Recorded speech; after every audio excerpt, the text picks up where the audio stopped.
Magandang araw sa ating lahat mga kalbularyo. Ayan, andito na naman tayo. So, mayroon tayong titirahin ngayon isang Hyundai Santa Fe 2012 model. So, galing pa po ito ng Talisay, Cebu City. Dinala ng may-ari dito sa atin para pahula-hulaan. Kasi sabi niya ay wala raw ibang mananabtan doon sa Cebu. Kadalasan po mga kalbularyo, ang mga mananabtan andito talaga nakatira sa probinsya.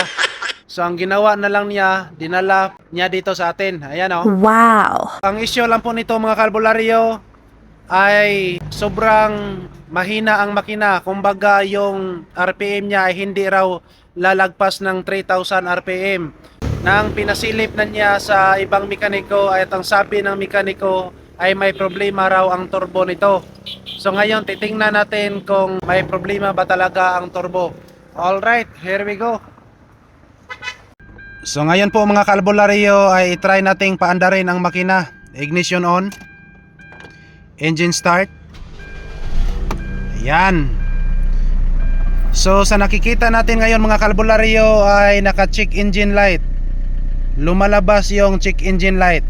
At ngayon i-try nating i-rev ang makina kung totoo ba yung hindi raw lumalagpas sa 3,000 RPM ang hatak nito.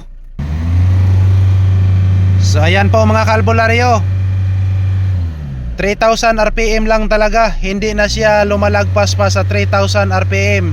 Kahit idoot-doot pa natin pag-ayaw ang ating TL dito. Ayan o. Kita nyo naman na sasampak na ang pedal ko sa flooring. So ngayon po ay titingnan natin sa ating X-ray machine kung ano talaga ang problema nito. Ayan, ito po ang nakikita sa ating X-ray machine. So mayroon tayong DTC na P2112. So naka-indicate po dito ay throttle actuator control system stuck close.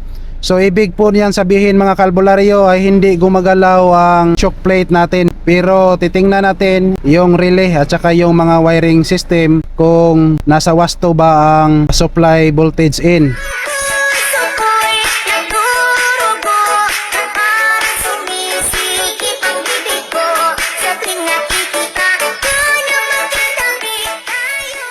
So ngayon po mga kalbularyo ay na-test na po natin ang fuses at relay. So wala tayong nakita na problema dito. So ngayon punta na po tayo dito sa actuator motor. So na-test up na natin to ang wiring. Okay naman siya. So ang napapansin lang natin dito ngayon ay yung choke plate nasa loob ay hindi gumagalaw during ignition off and on. Yan, ipakita ko sa inyo. So ngayon po mga kalbularyo, titingnan nyo lang ang choke plate dito. Ito po. Titingnan nyo kung gumagalaw ba. Ignition on. Ignition off. Ignition on. Ignition off. Okay, last. Ignition on. Ignition off.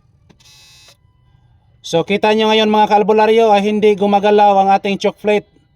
So ang gagawin natin dito ay tanggalin natin to ang throttle body. So ngayon po mga kalbularyo ay naibaklas na po natin ang throttle body assembly. So ang gagawin natin dito kasi hindi naman tayo makabili ng ganito lang, palitan na lang natin ng throttle body assembly. Ayun po.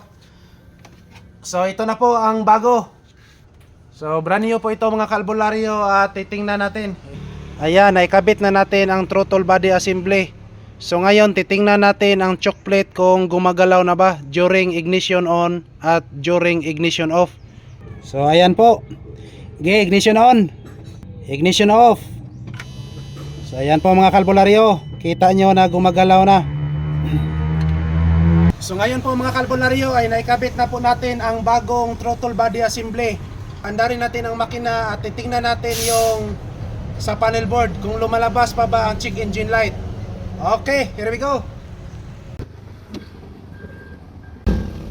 So ayan na po mga kalbularyo, i-try nating paandarin ang makina. Ignition on, engine start. So ayan po, nawala na ang check engine light. So ngayon po mga kalbularyo, nung una hanggang 3,000 RPM lang po ang hatak ng makina. So ngayon po ay titingnan natin kung lumalagpas na ba sa 3,000 RPM. Yan, try natin i-rev ang makina ngayon. So ngayon ay titingnan natin kung lalagpas ba ng 3,000 RPM. Alright, engine rev. Ayan po mga kaalbularyo, oh. Ayun. So ngayon po mga kaalbularyo, sobrang malakas ang makina na natin ngayon. Wala na yung low power. Yan, tingnan nyo, oh.